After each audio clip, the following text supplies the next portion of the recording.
Hi, in this video I'm going to be showing you the Windows Neptune activity centers. Now, Windows Neptune was essentially a cancelled operating system from the 1990s, and you can see that in my other video, I think it's called like Windows Neptune Tour, and that basically goes through like what Windows Neptune added and everything. So I strongly suggest, if you want to see that, head over to my channel, and that's all cool. But today I am going to be doing obviously the Windows Neptune activity centers.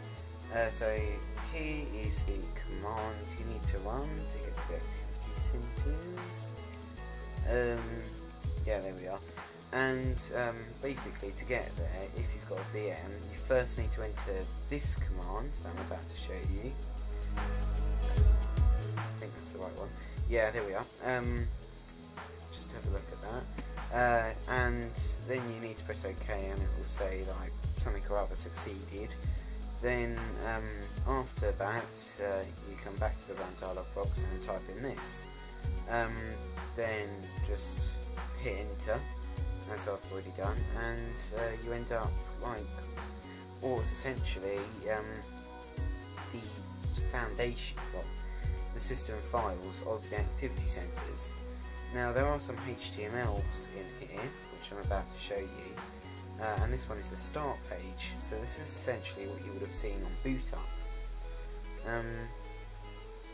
Another thing that's probably worth mentioning is this is quite a similar idea really to a cancel project that came before this cancel project, ironically, called Microsoft Bob. Pretty interesting really. Anyway, here we go. This is what it would have essentially looked like when you booted up. They probably would have changed the theme around a little and made it slightly smaller so it compacted into the screen. But we can see like all these different things here. Like most of them just don't work. And programs, that actually goes to the core location of all your programs. Desktop, that goes to the right place. Let's have a look, customize this page. So here we go, we've got the default thing on now, called, obviously default. There's a thing called jump. Let's try to make this page. There we are. Oh, there we are. Yeah, so that works quite well, and it looks pretty nice. Yeah, it's pretty awesome actually. Quite a few things there. And it's funny actually, Windows code name Millennium. I suppose this was in a few early Millennium builds. Yeah, and this actually looks quite familiar to the, I'm not sure if you would think so, but the Windows ME sample pictures. I'm not sure exactly what they were. They might have been the same as the Windows 2000 ones, in which case that would probably be absolutely wrong, but I'm sure a operating system had sample pictures which are quite similar to them, a sort of aboriginal style. Yeah, it's pretty cool. Yeah, I mean, there's not much I can really show you. I suppose like might go back to default, 'cause default's better, isn't it? Let's just save that. There we are. Another thing that's probably worth mentioning is it's funny that it's got early Millennium builds, because this is, well, actually no, that probably isn't relevant. I was about to say that this is a Windows NT system, and ME was an MS-DOS based system, but yeah, none of these really work that well. No, as you can see, they're not like implemented yet, really. Let's just go and have a look. So I'll tell you what I'll do. I will, I'm actually talking, like, this is a remake, and I'm just narrating over what I've already done. So I'm probably just going to cut the sound off, let you listen to the lovely music, and then obviously if there's any special points of interest, I'll get back to you.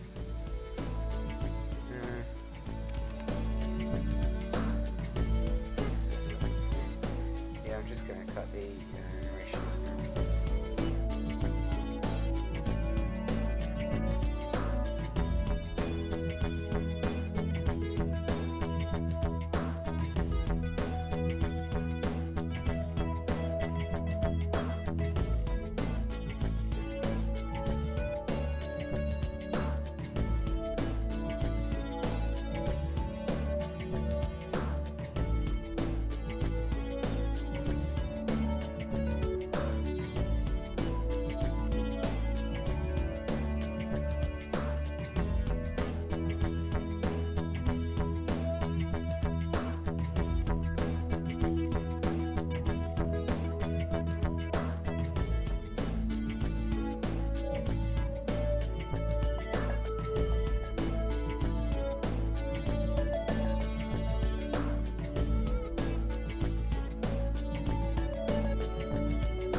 have the like all-round bugginess and hard-codedness.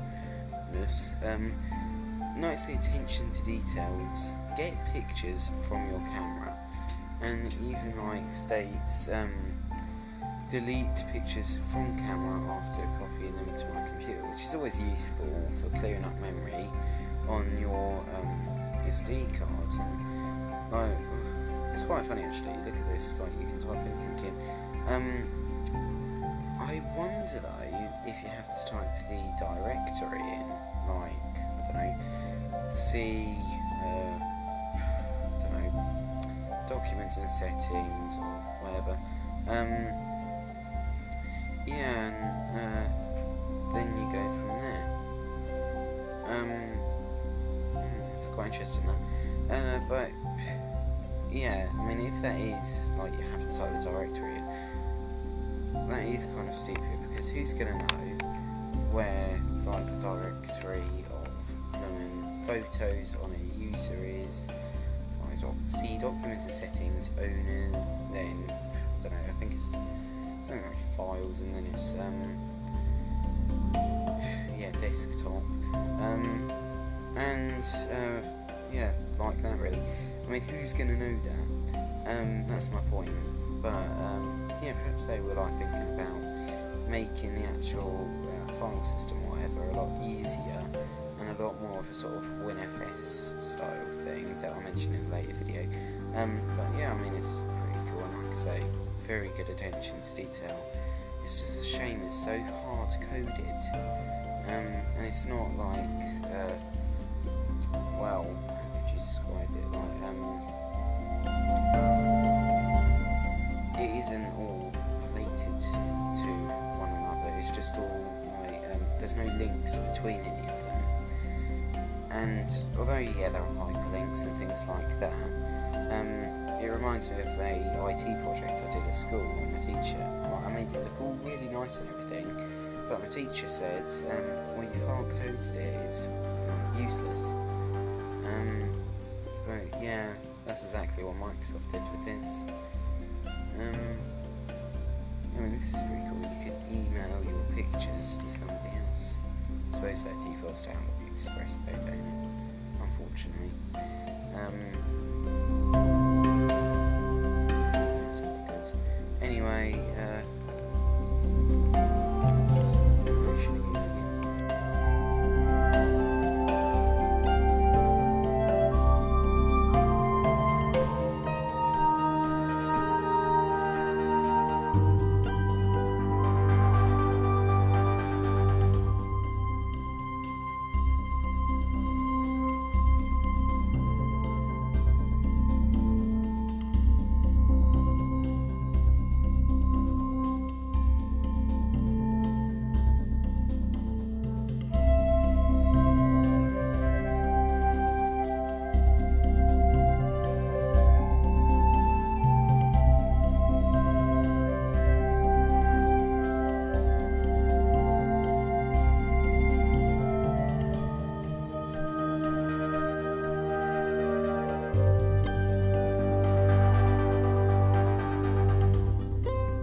so I mean, there's probably not much else I can show you now.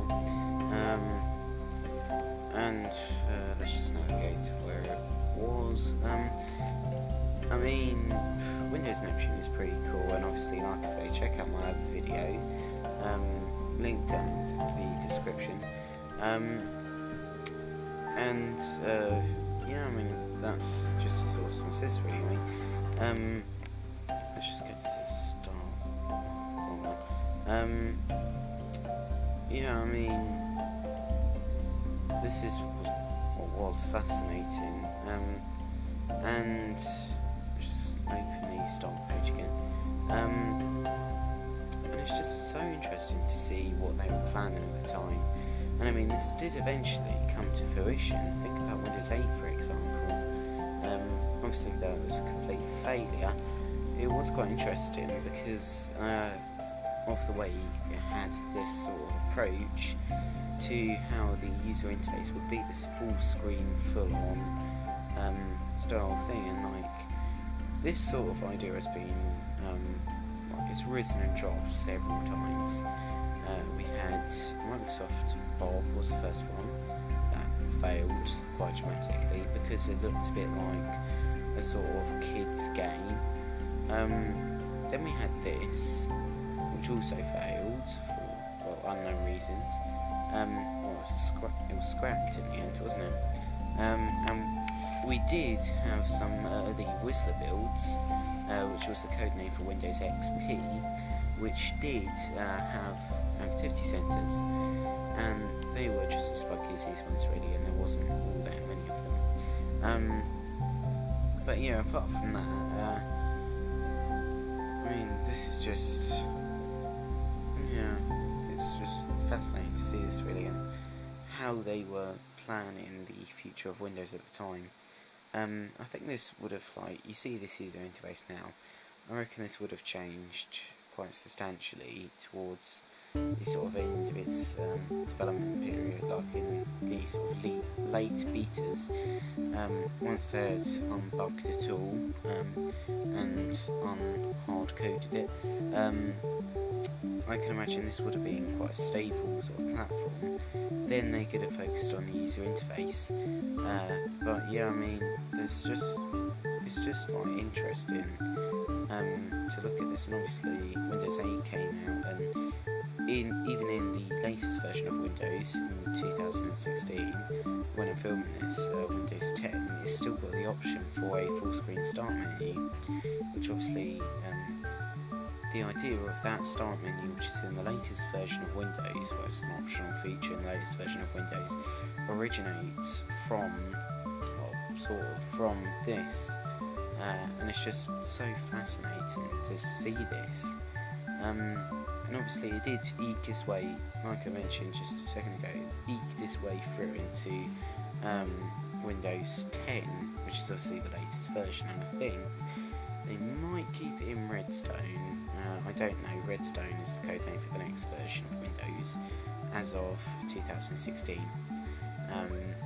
When that comes out, I'll probably put a caption in this and just tell you obviously what that version is. But yeah, I mean, it's just so fascinating really, and so funny to see that Legacy logo and everything, and it does feel a bit XP-esque. Notice how it's all sort of blue, and it does remind me of XP slightly because of the lunar theme and everything, and how that was all blue, and the sort of green and blue backgrounds and everything, for the Bliss desktop wallpaper. And it's just like, it's funny because it's like got a cup of coffee there and everything, and it's meant to be I suppose that was meant to illustrate or portray that this was going to be a day-to-day operating system. You'd be able to use it easily. It could be very, very accessible by the average user, and solely I think they were planning for this to be a major release. Obviously, I think what happened in the end, once they scrapped this and moved on to Millennium, which was the code name for Windows ME, which was a complete and utter failure because they tried to put Windows NT. I think it was because they tried to put Windows NT features in like based on MS-DOS, and that just completely failed. But yeah, I mean that's just right about it really. I do think though this had a lot of potential at the time, but it wasn't like, you could say it's ahead of its time, but it also wasn't, because it's sort of like, if this was released about, in fact if Windows Vista even, if that was a bit like Windows 8, take out all the bugginess, but if that was like Windows 8, I can imagine that would have actually been quite a successful OS. It's just like, it all depends when it's released. Just get the mouse out.